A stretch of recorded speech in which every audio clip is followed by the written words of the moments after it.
When wolves encircled a frightened boy in the woods, no one could have predicted the astonishing twist that followed. The night pressed down heavily on the barren road, smothering the last remnants of twilight. Baron stood motionless, his small hands clutching a threadbare teddy bear to his chest. He was 5 years old, and this was the moment his world fell apart. The car that carried his parents had disappeared into the distance, its headlights swallowed by the darkness. The faint roar of the engine had faded, leaving behind only the whisper of the wind and the hum of silence. "Baron, Mum? Dad?" Baron's voice cracked, raw and desperate. "Baron, come back, please."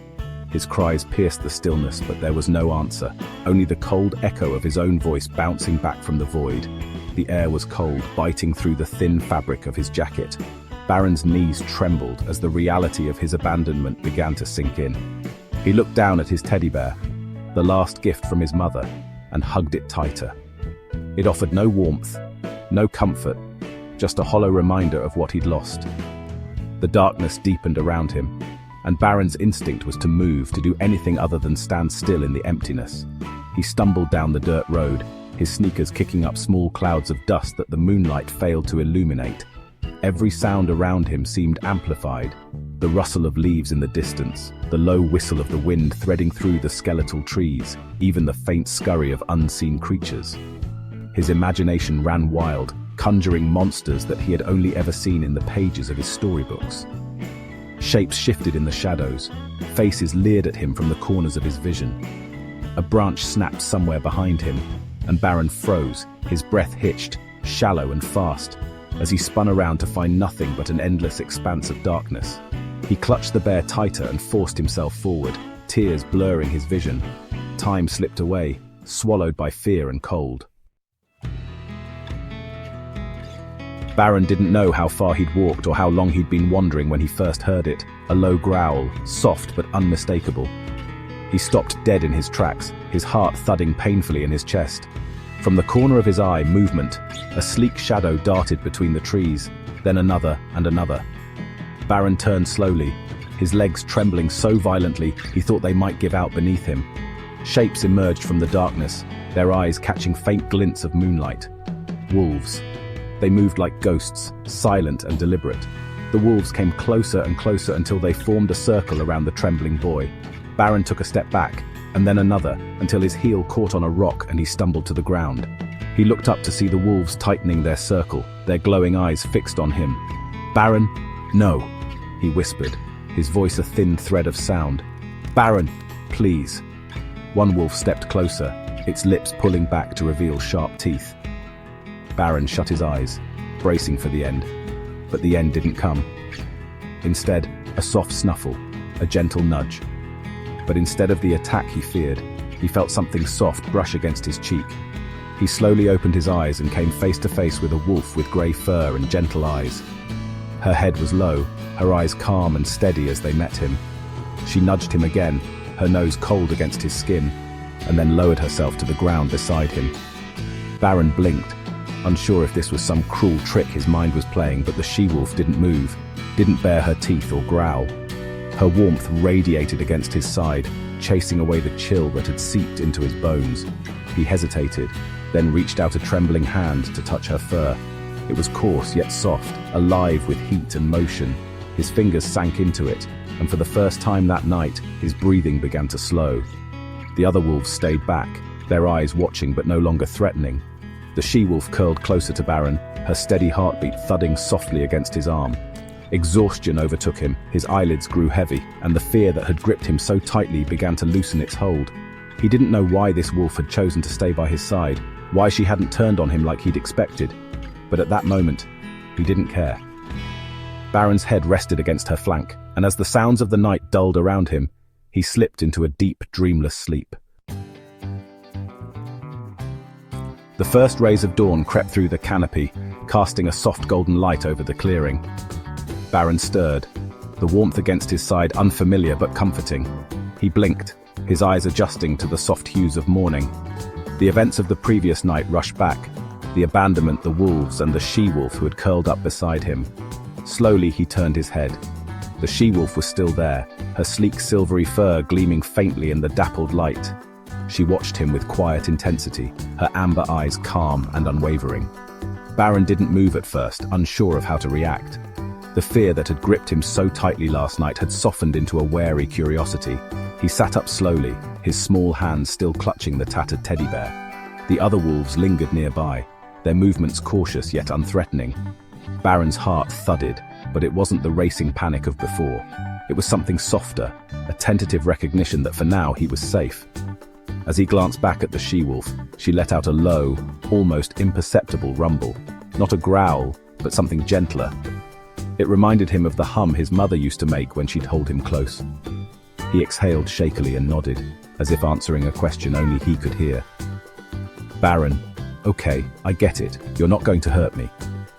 The she-wolf tilted her head slightly, her ears twitching as if she understood. Baron let the quiet stretch between them, his mind grasping for familiarity in this strange new world. Baron Zany, he said finally, the name tumbling from his lips like a secret. Baron, that's what I'll call you. Zany. The name came from a girl in his kindergarten class. A girl who had been kind to him even when the other children teased him for the threadbare patches on his clothes. It felt right, naming the she-wolf after someone who had made him feel seen. Baron wasn't sure what he expected, but Zany's reaction was almost approving. She blinked slowly, then rose to her feet, her movements fluid and deliberate. She padded a few steps away before turning to look back at him, her gaze a silent command. Baron, wait, you want me to follow you? Zany didn't wait. She moved through the underbrush with practiced ease, her silver coat blending seamlessly with the dappled shadows.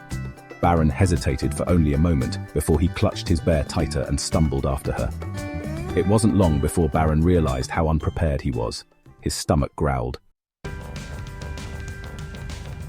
loudly and his legs felt weak. The forest around him seemed endless, its towering trees and dense foliage an unfamiliar maze. When he tripped over a root and landed hard on his knees, the tears came unbidden, stinging his eyes as frustration and exhaustion welled up. Baron, I can't do this, he muttered, burying his face in his hands. But then there she was, Zany, standing a few feet away. She stared at him, her expression calm and expectant. With a quiet huff, she turned her head to a patch of bushes nearby and nudged the leaves aside with her snout.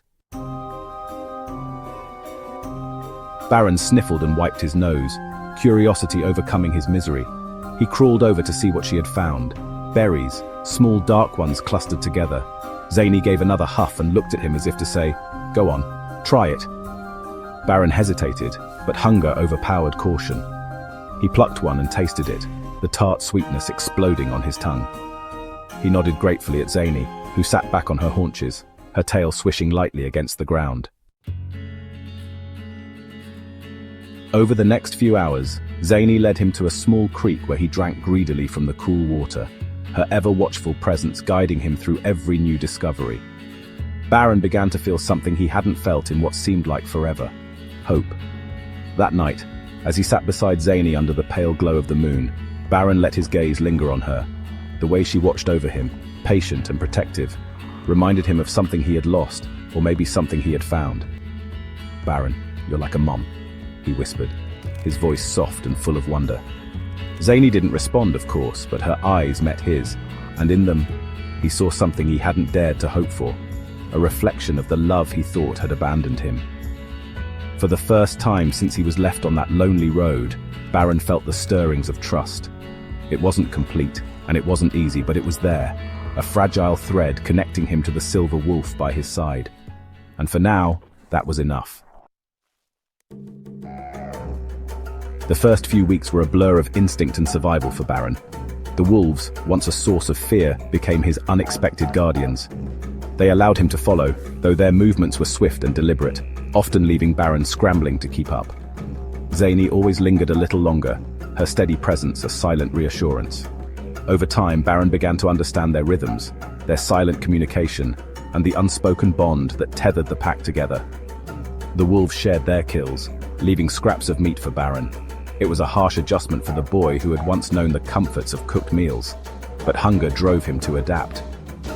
Zany watched over him, her amber eyes sharp and assessing as he gorged at the rough morsels. She seemed to understand that he was different, fragile, in ways the rest of the pack was not. Days turned into weeks, and Baron started to learn the forest's secrets under Zani's watchful guidance. He figured out how to climb trees, his small hands gripping rough bark as he hoisted himself up to escape the occasional threat of larger predators. He discovered patches of berries, their bright red and purple hues standing out against the forest floor. At first he hesitated, unsure of what was safe. Zani would sniff the plants and either nudge him forward or steer him away with a low growl. Each moment was a lesson, each day a test of his resilience. When storms rolled in, their fury shaking the trees and drenching the ground, Baron learned to seek shelter. He followed the wolves to rocky overhangs or hollowed-out logs where they would huddle together, their body heat a shared refuge against the cold. Baron would press himself close to Zani, her fur soft and warm, her breathing steady like a lullaby in the chaos. Yet even amid the raw beauty and survival of the forest, Baron's thoughts often drifted to the life he had lost. At night, when the pack settled into a protective circle, Baron would clutch his worn teddy bear and stare at the stars through gaps in the canopy. The soft rustle of leaves and the distant calls of nocturnal creatures were a far cry from the bedtime stories his mother used to tell. He couldn't stop the questions from bubbling up in his mind. Why had they left him? Were they thinking about him now, wondering where he was, or had they moved on? Sometimes tears would spill down his cheeks as he buried his face into the bear's faded fur. Zani, sensing his sorrow, would nuzzle close, her presence grounding him in the here and now. Though she couldn't erase the ache of abandonment, she made him feel less alone. Over 2 years, Baron's connection with Zani deepened into something almost unspoken. She wasn't just a protector, she was family. The way she waited for him when he lagged behind, or how she stood between him and danger, made him trust her in ways he could no longer trust humans. In her, Baron found comfort, even love. He spoke to her sometimes, his voice soft,